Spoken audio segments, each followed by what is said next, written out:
Okay.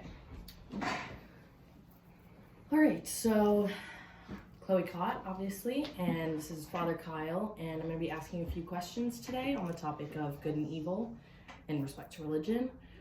So first, I would just like to get a verbal confirmation that you're all right with being filmed. I'm fine with being filmed. All right, so first question, how would you define what is good?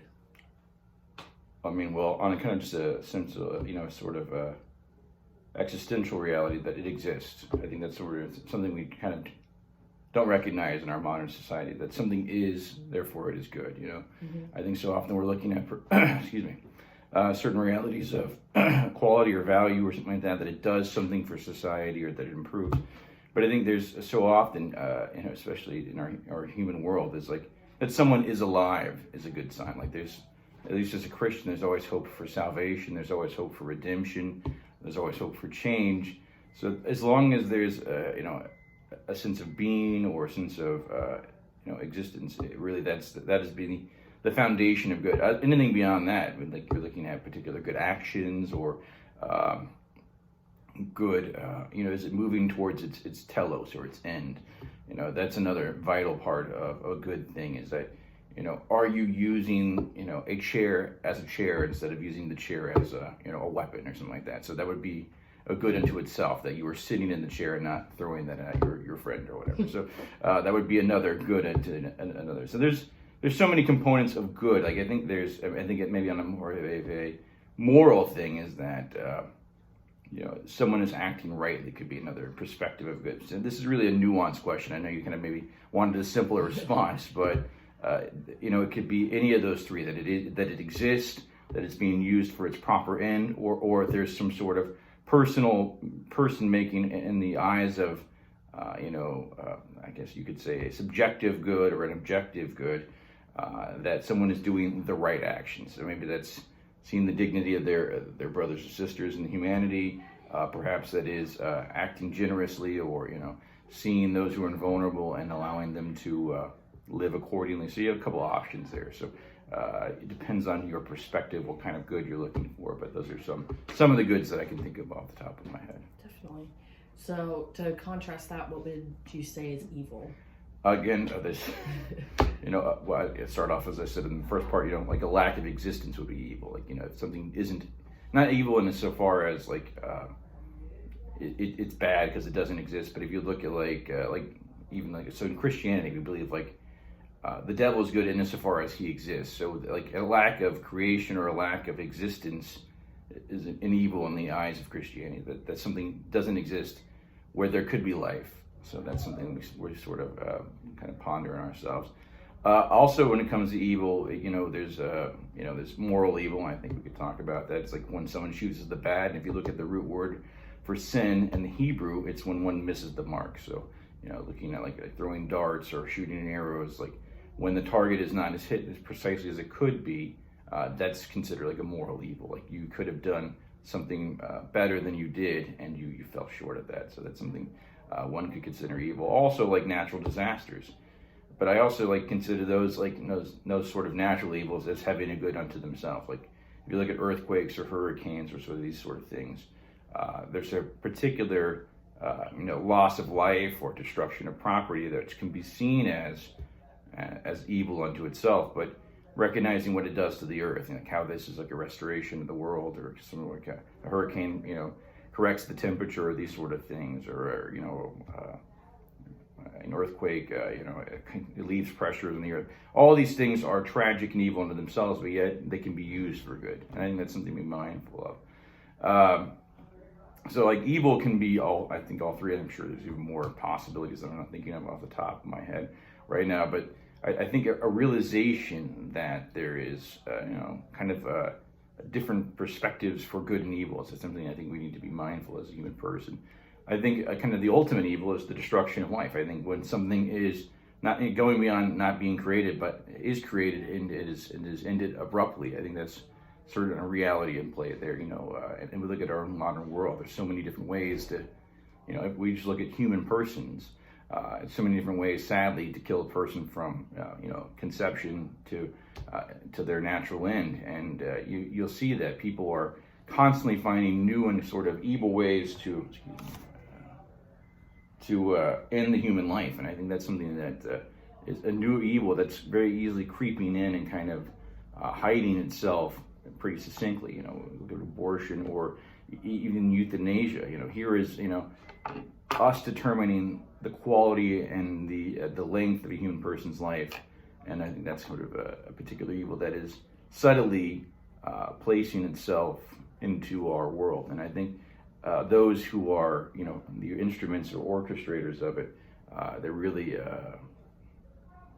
very subtle at how they bring these sort of things in. So I think that's something to be mindful of, is this kind of wholesale carnage, even like war and all these sort of things are you know, easily sold, and yet you know, we don't count the human toll. And if you look at even our modern time, it's like all the wars we're fighting, like in Afghanistan or Iraq, they're in this far distant place. They're not, you know, we don't see the human collateral because it's someone else's backyard. But we've made everything sort of anesthetized and sort of like, well, I'd see it on TV, but it's fine, you know. And that's something we need to be mindful of. There's a toll. There's someone paying the price in that regard. So I think there's these different levels of evil, and I'll stop talking about that. So, morning. How's it going? Good, and you? Good, William. Good. How's the temperature been? So far, so good. I actually have my AC up. I'm doing a class project with this young lady. Can I 5 minutes or so, or are you making rounds? Just making rounds. Excellent. Excellent. Good to see you, man. Did you have a good Thanksgiving? Yeah, it was stuffing. Oh, good. There you go. Well, awesome. Well, good. It's been great. Thanks so much for all your work you're doing. Not a problem. All right. I'll keep an eye on you. Thanks a lot. Need that. Have a good morning. Have a good day. All right, and then my last question, going along with, you know, evil, do you believe in supernatural beings or supernatural realm, whatever? So God in heaven, is that what we're talking about, or? Yeah, I guess somewhat, yeah. Yeah. You know, like ghosts and spirits and demonic things of that nature. Yes. I feel like it's got to be a nuanced answer because people like panic when you say this sort of stuff. So, do I believe that there's something beyond my understanding? Yeah. That's kind of my bread and butter. that's why I make the big bucks.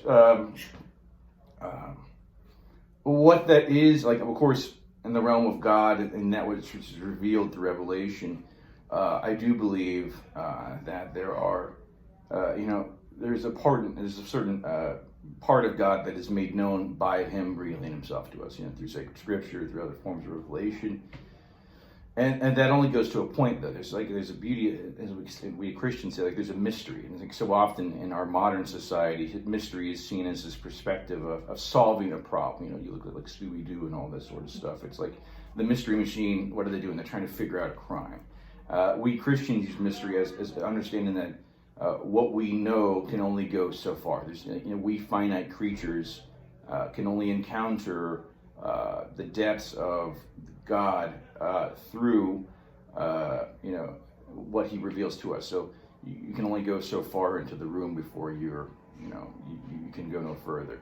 That's kind of a weird analogy, but that's sort of what we're looking at here. So it's not necessary. And so we when I was in seminary, the expression was mystery is not a problem to solve, but a situation to be lived into. You know, there's something beyond my depth, but yet I can still live and know that there's a beauty in that. And so you know, for us, God is this knowable, unknowable factions. There's two realities in place. Now, supernatural, all these sort of things are.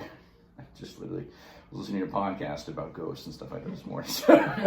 Ironically, so are there things that go bump in the night? Sure. I mean, what those are, I don't begin to say that. And my assumption, and I kind of get like my brother priest kind of joke with me, like, you know, it's like I'm like, if it's something supernatural, it's best not to be messed with. Is my thought. It's like plutonium or whatever. And it's like I'm not going to go playing with that casually. And the same thing with you know, these sort of things like ghosts or whatever.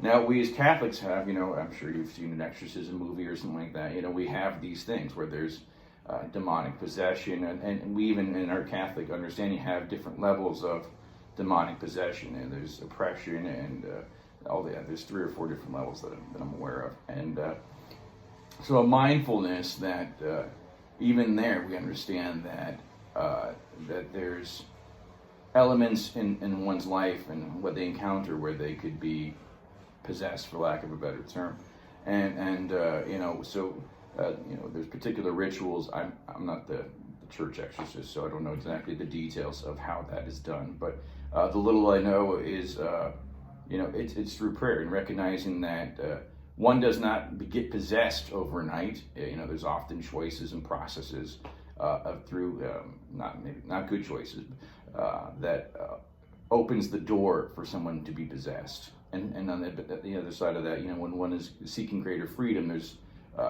choices and processes and prayers that one leads themselves into greater freedom. So it's a very nuanced question.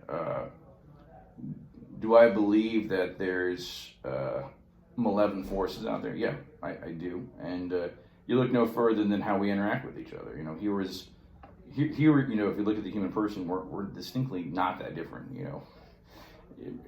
Genetically speaking, all these other things, and yet how we look at the most insignificant, unimportant things to sort of divide and separate. We look at all the certain things that are really unimportant to say, like, this is what makes me better than you, and vice versa. And I think that's a sign of kind of there's some sort of forces at work that are constantly twisting small truths into this, making them bigger or more dangerous or whatever. So I think there's a mindfulness to look at how, if you really look at like the things that cause racism or cause discrimination, it's like they're really sort of insignificant.